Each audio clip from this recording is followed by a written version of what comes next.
Hello everyone, good evening. उम्मीद करती हूँ आप सभी अच्छे होंगे और स्वस्थ होंगे। स्वागत है आप सभी का आज की क्लास में। ये video UG NET, JRF, GDC, GIC, UP PGT, MPPSC, RPSC, sociology से रिलेटेड हर एग्जाम के लिए काफ़ी हेल्पफुल है। अगर आप चैनल पर नए हैं तो चैनल को जरूर से सब्सक्राइब कर दीजिएगा, वीडियो को लाइक कर दीजिएगा और वीडियो को और लोगों के साथ शेयर कर दीजिएगा। तो चलिए शुरू करते हैं आज की क्लास। देखते हैं आज का हमारा पहला प्रश्न क्या है। समाजशास्त्र की परिभाषा में समाज शब्द का मुख्य आशय क्या है? In the definition of sociology, what does the term society mainly refers to? Option A भौगोलिक क्षेत्र, ऑप्शन बी है जनसंख्या की कुल संख्या, ऑप्शन सी है लोगों के बीच सामाजिक संबंधों का जाल और ऑप्शन डी है किसी विशेष संस्कृति का विकास। तो बताइए समाज का क्या अर्थ होता है। और मुझे ये भी बताइएगा सोसाइटी नाम से किसी राइटर ने पुस्तक लिखी है, वो कौन राइटर है। तो इसका जो सही आंसर है लोगों के बीच सामाजिक संबंधों का जाल क्या कहलाएगा? हमारा समाज कहलाएगा। ऑप्शन सी इसका राइट आंसर है। सोसाइटी नाम से किसने पुस्तक लिखी है? ये लिखी है आपके मैकाइवर ने। इन्हीं का कथन है समाज सामाजिक संबंधों का जाल है। किसने कहा था? मैकाइवर ने कहा था। इसका ऑप्शन सी राइट आंसर होगा। नेक्स्ट क्वेश्चन देखिए। समाजशास्त्र में वह कौन सी पुस्तक है जिसमें सामाजिक अवधारणाओं की शब्दावली के रूप में जाना जाता है? Which sociology book is known as the vocabulary of social concept? Option A है सोशल टर्म्स डिक्शनरी को, ऑप्शन बी है कॉन्सेप्चुअल सोशियोलॉजी को, ऑप्शन सी है हैंडबुक ऑफ सोशल कॉन्सेप्ट को और ऑप्शन डी है बेसिक सोशल ग्लोसरी को। तो बताइए सामाजिक अवधारणाओं की शब्दावली को किस रूप में जाना जाता है?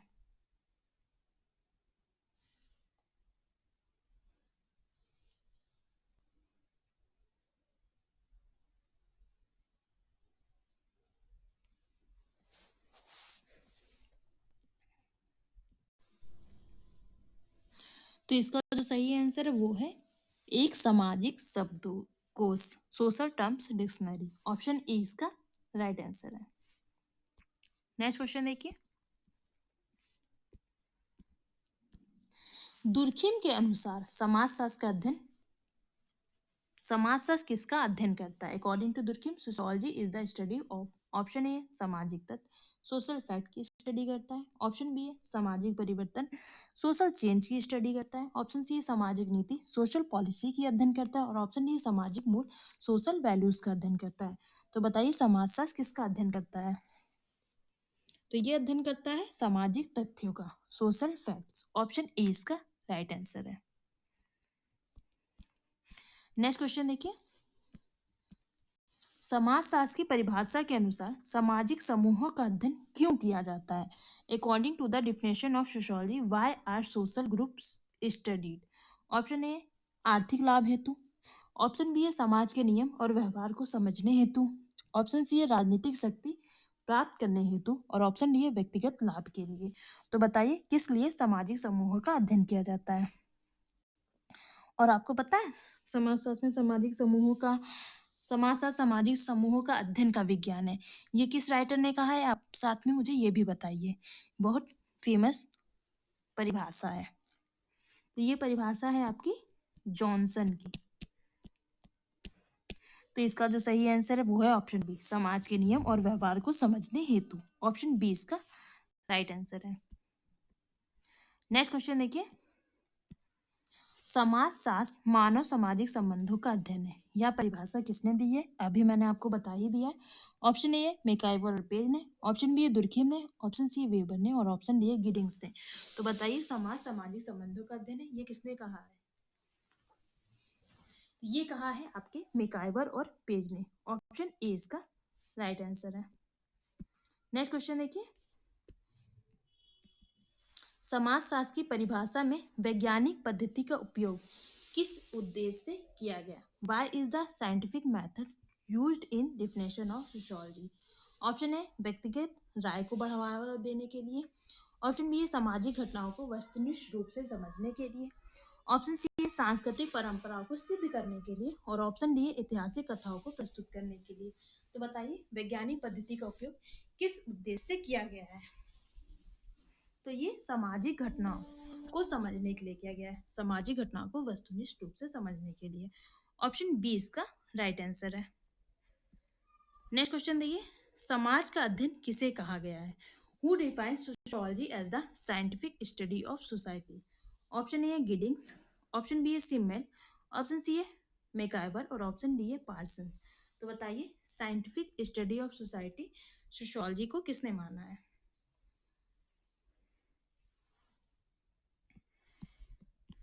तो ये माना है आपके गिडिंग्स ने। ऑप्शन ए इसका राइट आंसर होगा। नेक्स्ट क्वेश्चन देखिए, किस सामाजिक तत्व को साइलेंट नॉर्म्स कहा जाता है जो लोग बिना बोले पालन करते हैं? Which social fact is known as a silent norms followed by people without verbal instruction? Option A रीति रिवाज कस्टम को, ऑप्शन बी मान ऑनर रूल्स को, ऑप्शन सी अनौपचारिक नियम इनफॉर्मल नॉर्म्स, ऑप्शन डी सांस्कृतिक मूल कल्चरल वैल्यूज। तो बताइए कौन सा ऑप्शन सही होगा?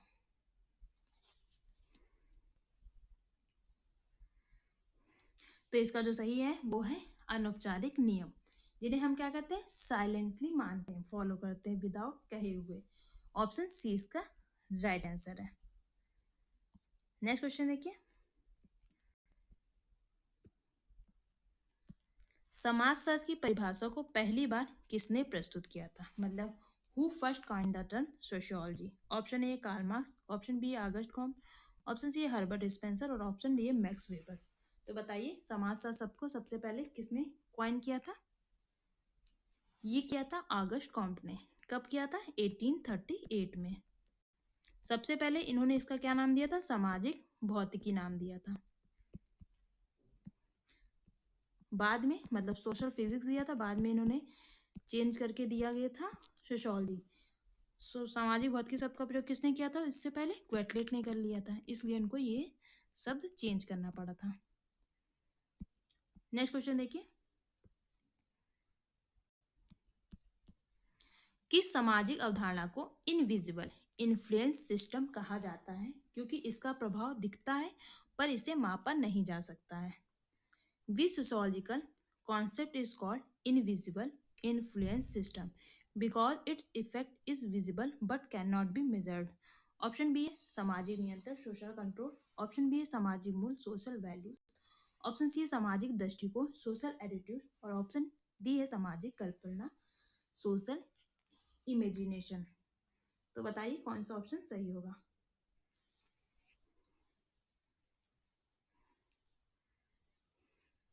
तो ये है सोशल वैल्यूज सामाजिक मूल, ऑप्शन 20 का राइट आंसर है। इससे कौन रिलेटेड है? इससे रिलेटेड है आपके राधा कमल मुखर्जी।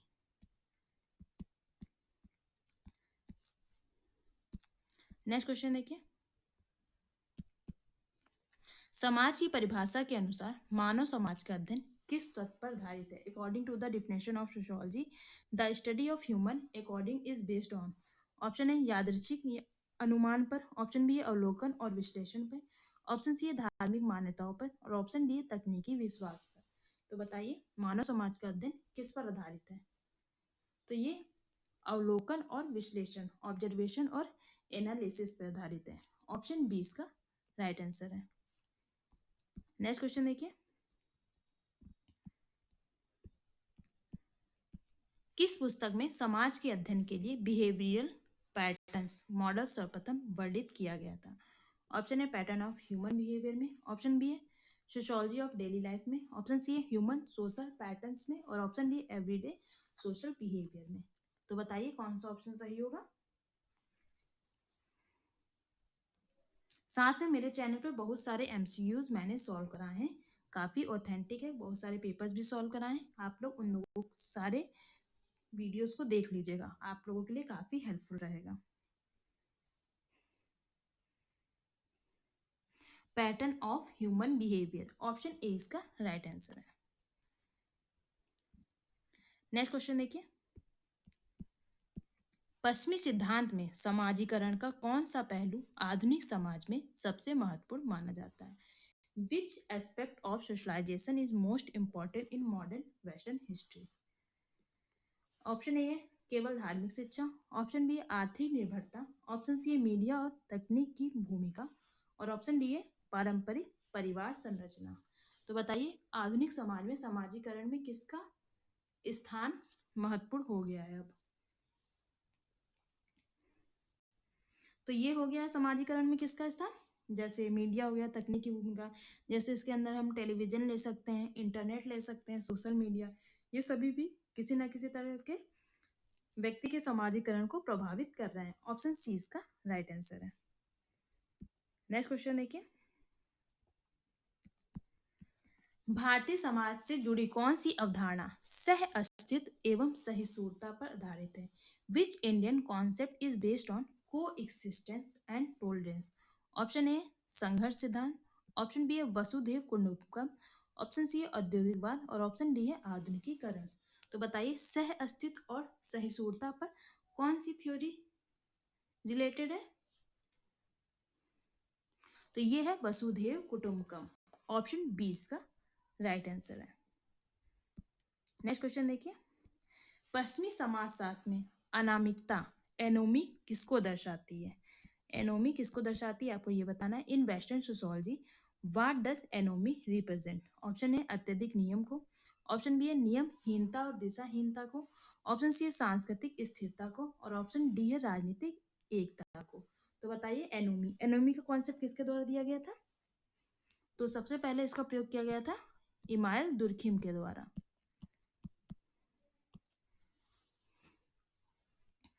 तो इसका जो मतलब है वो है नियमहीनता और दिशाहीनता। ऑप्शन बी इसका राइट आंसर है।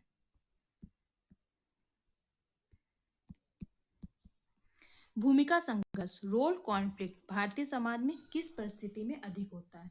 Role conflict is more common in Indian society under which situation? Option A है जब व्यक्ति की केवल एक सामाजिक पहचान हो, ऑप्शन बी जब कार्य और परिवार की अपेक्षाएं टकराती हैं तब, ऑप्शन सी है जब सामाजिक मूल्य स्थिर हो तब, और ऑप्शन डी है जब समूह समान हो तब।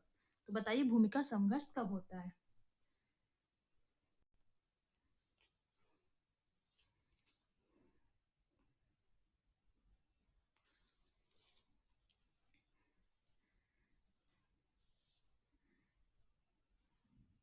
तो भूमिका संघर्ष की बात किसने की है? ये की है आपके मर्टन ने। तो भूमिका संघर्ष कब होता है? जब दो या दो से अधिक भूमिकाएं आपस में टकराती हैं तब भूमिका संघर्ष की स्थिति उत्पन्न होती है। इसका मतलब है जब कार्य और परिवार की अपेक्षाएं टकराएंगी तब भूमिका संघर्ष पैदा होगा। ऑप्शन बी इसका राइट आंसर है। नेक्स्ट क्वेश्चन देखिए, पश्चिमी सामाजिक सिद्धांत में रेशनलाइजेशन मतलब तार्किकता का मुख्य प्रभाव क्या माना जाता है? What is the primary effect of rationalization in western sociology? Option A भावनाओं में वृद्धि, ऑप्शन बी है परंपराओं का विस्तार, ऑप्शन सी है नियमबद्ध गणनात्मक जीवन शैली और ऑप्शन डी है धार्मिक सत्ता की वृद्धि। तो बताइए रेशनलाइजेशन का तात्पर्य क्या है और रेशनलाइजेशन शब्द का प्रयोग किसके द्वारा किया गया था?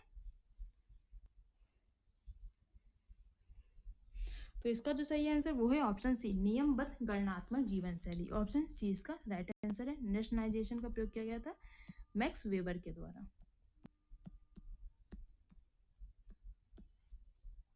नेक्स्ट क्वेश्चन देखिए, भारतीय समाज की कौन सी विशेषता बहुस्तरीय सामाजिक पहचान मल्टीलेयर्ड आइडेंटिटी का सबसे अच्छी तरह दर्शाती है? Which feature of Indian society based represent multi layered social identity? Option A साझा भाषा, ऑप्शन बी है जाति धर्म क्षेत्र उप संस्कृति का मिश्रण, ऑप्शन सी है समान जीवन शैली और ऑप्शन डी है केवल आर्थिक स्थिति। तो बताइए मल्टी लेयर्ड आइडेंटिटी को कौन सा ऑप्शन सबसे अच्छी तरीके से डिफाइन कर रहा है? तो ये डिफाइन कर रहा है ऑप्शन बी जाति धर्म क्षेत्र और उपसंस्कृति का मिश्रण। ऑप्शन बी इसका राइट आंसर है। आज के क्वेश्चन बिल्कुल भी टफ नहीं है। नेक्स्ट क्वेश्चन है, पश्चिमी विचार में सामाजिक तथ्य की अवधारणा किस प्रकार की वस्तु मानी गई है? In western thought social facts are considered what kind of entity? Option A व्यक्तिगत अनुभव पर्सनल एक्सपीरियंस, ऑप्शन बी है बाह्य और बाध्यकारी वास्तविकता एक्सटर्नल और कोहेसिव रियलिटी, ऑप्शन सी आध्यात्मिक सत्य स्पिरिचुअल ट्रूथ और ऑप्शन डी है राजनीतिक नियम पॉलिटिकल रूल्स। तो बताइए सामाजिक तथ्य की अवधारणा किसके द्वारा दी गई थी? ये दी गई थी इमाइल दुर्खिम के द्वारा।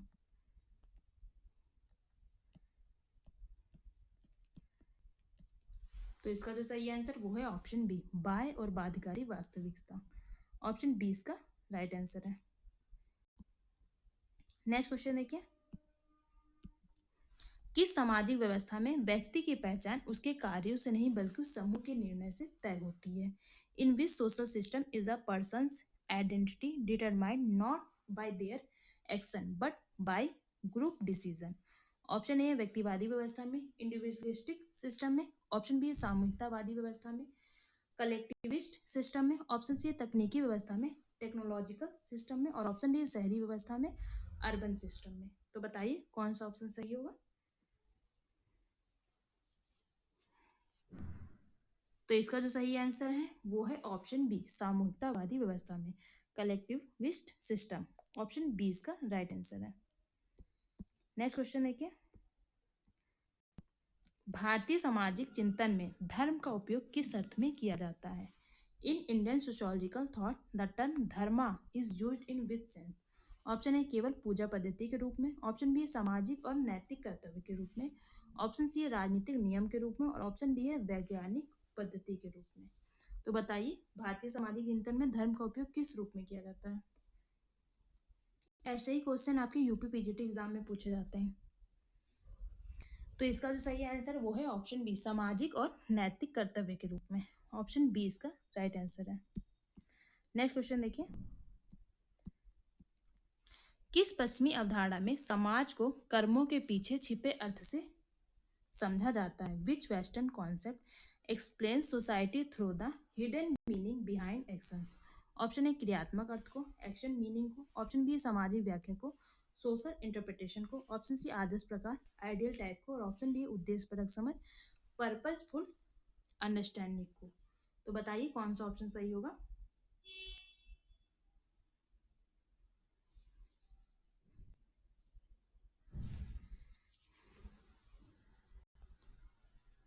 तो ये है क्रियात्मक अर्थ, एक्शन मीनिंग। ऑप्शन ए इसका राइट आंसर है। नेक्स्ट क्वेश्चन देखिए, भारतीय समाज में सांस्कृतिक लैग मतलब कल्चरल लैग, यहाँ पर विलंबना होना चाहिए, हिंदी में कॉपी कर दिया, सांस्कृतिक विलंबना की प्रक्रिया किस स्थिति को दर्शाती है? इन Indian society the process of cultural lag represent in which situation? Option ए परंपरा का तेजी से बदलना, ऑप्शन बी है तकनीक आगे बढ़ जाती है मूल पीछे रह जाते हैं, ऑप्शन सी है शिक्षा में समानता को, और ऑप्शन डी है आर्थिक गति धीमी होना। तो बताइए सांस्कृतिक विलंबना का क्या मतलब है? तो इसका मतलब है तकनीक आगे बढ़ जाती है और मूल्य पीछे रह जाते हैं। ऑप्शन बी इसका राइट आंसर है। और इसका जो प्रयोग किया गया था वो किया गया था ऑगबर्न के द्वारा, ठीक है। और इनकी जो पुस्तक थी क्या थी? सोशल चेन नाम थी जिसमें इन्होंने सांस्कृतिक विलंबना का कॉन्सेप्ट दिया था। ये पुस्तक आई थी 1922 में। नेक्स्ट क्वेश्चन है, आज की वीडियो का ये लास्ट क्वेश्चन है।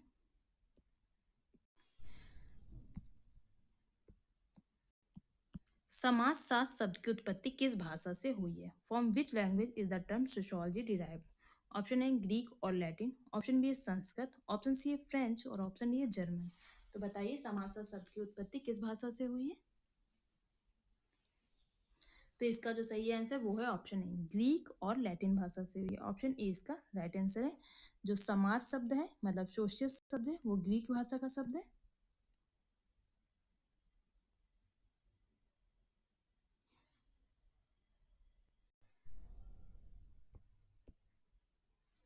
ये जो आपका सोम समाज, ये जो समाज है सोशियस जो है ये आपका लैटिन भाषा का शब्द है, ठीक है। देन अगर ये दूसरा शब्द है शास्त्र, लोगोस जिसे हम इंग्लिश में बोलेंगे, ये आपके ग्रीक भाषा का शब्द है। उम्मीद करती हूँ वीडियो आपको अच्छी लगी होगी, क्वेश्चन आपको अच्छे लगे होंगे। मिलते हैं कल इसी टाइम पर। Bye bye, good night, take care.